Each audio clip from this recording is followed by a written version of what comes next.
Hello dear student, बहुत स्वागत है आपका हमारे इस चैनल पर।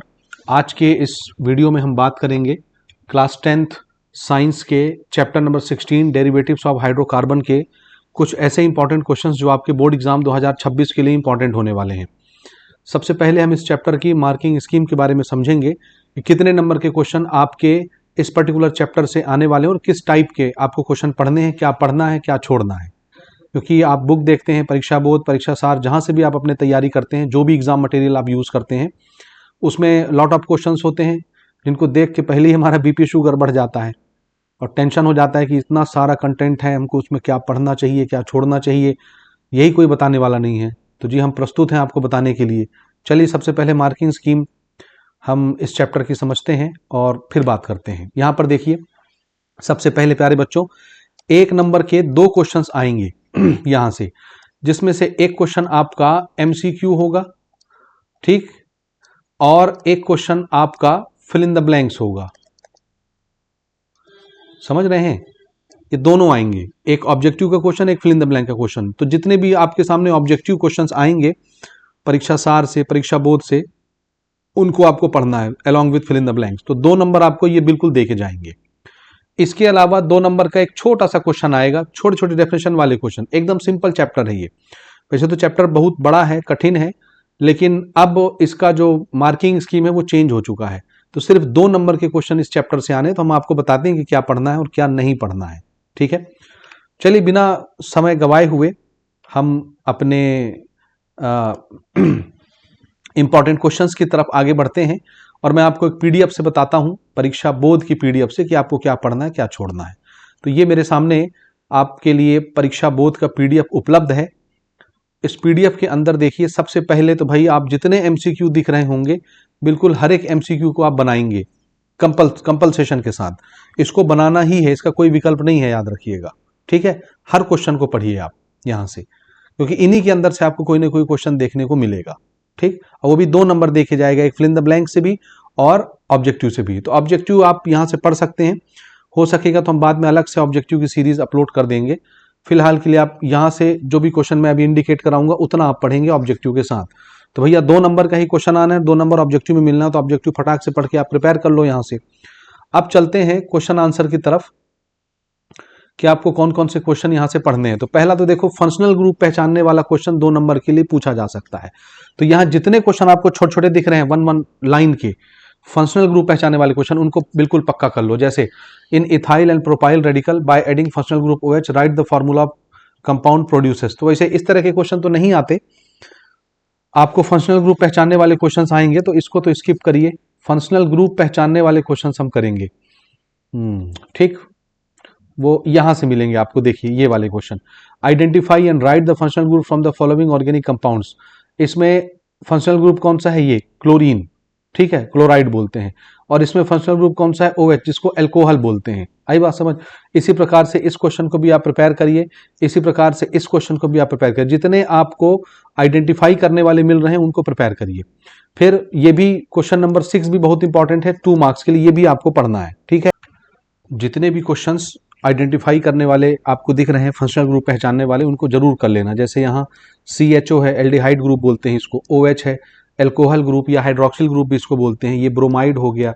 COOH कौन सा होता है? इसमें ये OH गलत लिखा हुआ है ना भैया, कई चीज़ें मिस्टेक रहती हैं इसमें। तो ये OH नहीं है यहाँ पर, यहाँ COOH है। और COOH कौन सा ग्रुप होता है? Carboxylic acid. तो इसको सुधार लेना, ये यहाँ गलत लिखा है, यहाँ क्या होना चाहिए? Carboxylic acid. और इसमें फंक्शनल ग्रुप कौन सा है? फंक्शनल ग्रुप इसमें है COOH, ये वाला। तो सुधार लेना ना, अच्छे से प्रिपेयर करना। ठीक, इसके अलावा आपको यहां से पढ़ना है, एक तो जैसे इसमें डिटर्जेंट दिया है, वैसे तो ये सारी चीजें आती नहीं है, लेकिन फिर भी इस साल मॉडल पेपर में difference between soap and detergent डाला गया है। तो आप जब मॉडल पेपर देखेंगे तो इस क्वेश्चन को एक बार देख लीजिएगा। वैसे अभी तक तो आया नहीं है, पहली बार ही ये इंट्रोड्यूस हो रहा है, difference between soap and detergent. कम से कम 2 से 3 डिफरेंस इनका जरूर पढ़ लेना। फिर अगला 2 नंबर के लिए जो इंपॉर्टेंट क्वेश्चन है वो एल्कोहल है, ये बहुत इंपॉर्टेंट है इस साल 2 नंबर के लिए। ठीक, IUPAC नेम वगैरह तो वैसे पूछता नहीं है हमारे यहाँ भी फिलहाल हमारे सिलेबस में। ठीक है, तो इनको आप बिल्कुल स्किप कर सकते हैं, कोई दिक्कत नहीं है। अगला इधर भी IUPAC नेम वगैरह तो पूछता नहीं है एथेनॉइक एसिड का, हो सकता है 1 मार्क 2 मार्क में पूछ दे, अलग बात है, लेकिन वैसे आम तौर पे हम जहां तक देख रहे हैं उसमें ये सारे क्वेश्चंस नहीं आते हैं। ठीक, प्रीवियस ईयर के क्वेश्चन जो आपको दिखेंगे 2025 से पहले पहले के, उसको जरूर बनाना आपको। ठीक है, जैसे IUPAC name of formic acid, ये इस तरह के क्वेश्चन, यानी 1 मार्क टाइप के क्वेश्चन ये आ जाते हैं। कभी कभी 1-2 क्वेश्चन मिला के भी 2 नंबर का क्वेश्चन बना लिया जाता है, तो इस तरह के क्वेश्चन भी जरूर कर लेना।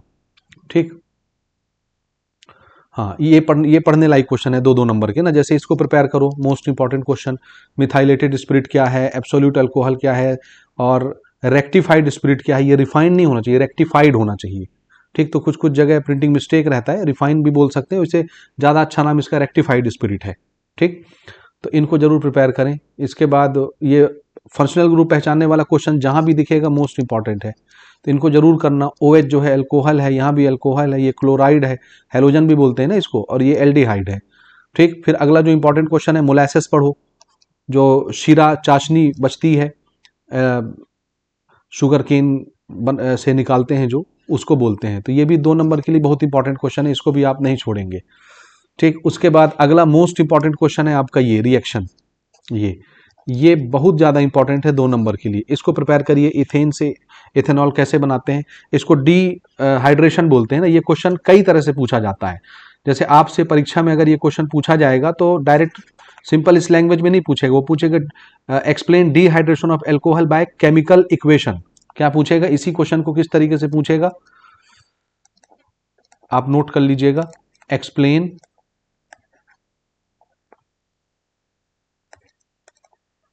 डिहाइड्रेशन ऑफ एल्कोहल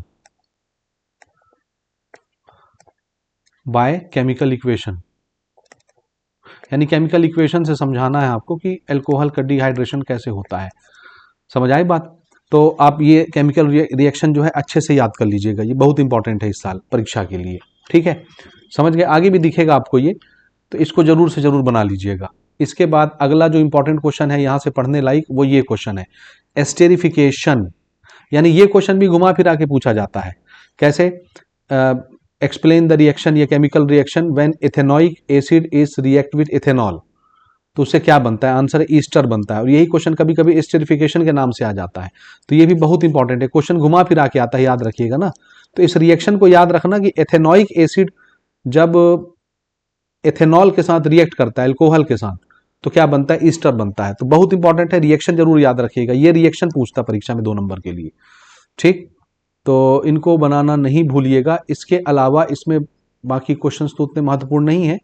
ये लिखा हुआ है, देखिए ये वही चीज है, ठीक, जो हम ऊपर अभी डिस्कस कर रहे थे, ethanol is heated in presence of sulphuric acid.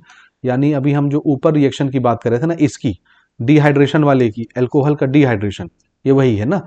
Same question यहाँ पर है, देखिए ethanol is heated in presence of sulphuric acid, वही है, सेम रिएक्शन, देखो सेम चीज है। तो इसको बिल्कुल आप प्रिपेयर कर लीजिएगा। ऊपर नीचे 2 जगह ये आया है, ये बहुत इंपॉर्टेंट है, इसको जरूर से जरूर प्रिपेयर करेंगे। ठीक, इसके बाद इधर आप इनको छोड़ दीजिए, इधर भी छोड़ दीजिए, इधर भी छोड़ दीजिए, ये सब पढ़ने लायक नहीं है। टेफ्लॉन जरूर पढ़िएगा, टेफ्लॉन इस साल इंपॉर्टेंट है। टेफ्लॉन का प्रिपरेशन, टेफ्लॉन के 2 यूजेस, ये मोस्ट इंपॉर्टेंट है इस साल ना।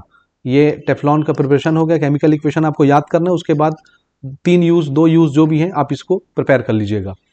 ठीक, बाकी जो क्वेश्चन 2025 में आए हैं उसको करने की जरूरत नहीं है, बिल्कुल आप छोड़ सकते हैं, कोई एकदम इमरजेंसी नहीं कि हम उनको जबरदस्ती बनाएंगे। ठीक, विनेगर भी उतना इंपॉर्टेंट नहीं है, ये है कि डेफिनेशन वगैरह विनेगर का आप जरूर देखे रहिएगा, 1 मार्क में काम आ सकता है, बाकी कोई इसमें ज़्यादा विशेष नहीं है। पीवीसी वगैरह का थोड़ा थोड़ा आप प्रिपरेशन जरूर कर लीजिएगा, पीवीसी का, एलडीपी यूडीपी जो होता है, इन दोनों को प्रिपेयर कर लीजिएगा, इंपॉर्टेंट है भी, 2 नंबर के लिए पूछे जा सकते हैं। ठीक है जी, एलडीपी यूडीपी एचडीपी अगर नहीं भी पढ़ना है तो कम से कम पीवीसी का आप जरूर से जरूर डेफिनेशन, फार्मूला और कम से कम 2-3 यूजेस जरूर पढ़ के रखेंगे। हो गया जी, तो इसमें इतने पढ़ना, इससे ज़्यादा नहीं है। इतना अगर आप प्रिपेयर कर लेते हैं तो आप आराम से अपने 4 नंबर इस पर्टिकुलर चैप्टर से सिक्योर कर लेंगे। तो उम्मीद करता हूं कि आपको मेरी बातें समझ में आई होंगी। मिलेंगे हम अगले चैप्टर में अगले इंपॉर्टेंट क्वेश्चंस के साथ अगली वीडियो के अंदर। ठीक हो गया जी, चलिए बहुत धन्यवाद।